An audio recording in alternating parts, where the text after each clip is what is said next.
Domestic violence. Everyone knows the term domestic violence, but what does it mean for you if you're charged with domestic violence and now you have to go through the court system to defend yourself? I am Scott Weinberg. I'm a former prosecutor, and I've represented hundreds of people who have been charged with domestic violence for over 20 years.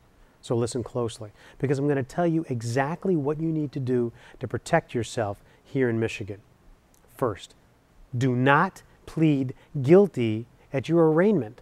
You have to first talk to your attorney. The arraignment, it's the first critical stage of any court process, but especially for domestic violence. The judge or the magistrate at the arraignment, that's when they set your bond, but also the conditions of your release. Don't go to the hearing without an attorney. Someone that's been involved with hundreds of these cases.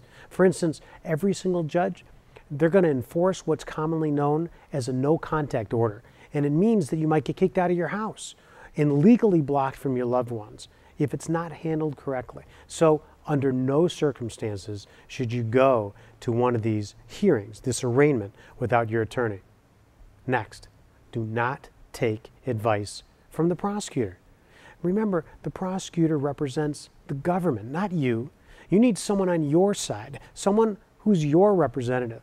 And remember, the one who has to live with the decision is you, not the prosecutor, not the judge, but you. So protect your record.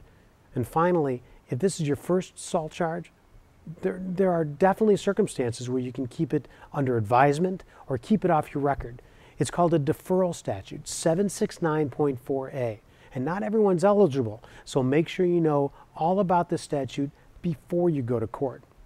Domestic violence, it's a very difficult, very emotional type of case for you and your loved ones. If you take it seriously from the beginning and you get through it with the right attorney, you can help yourself and your family. Take care.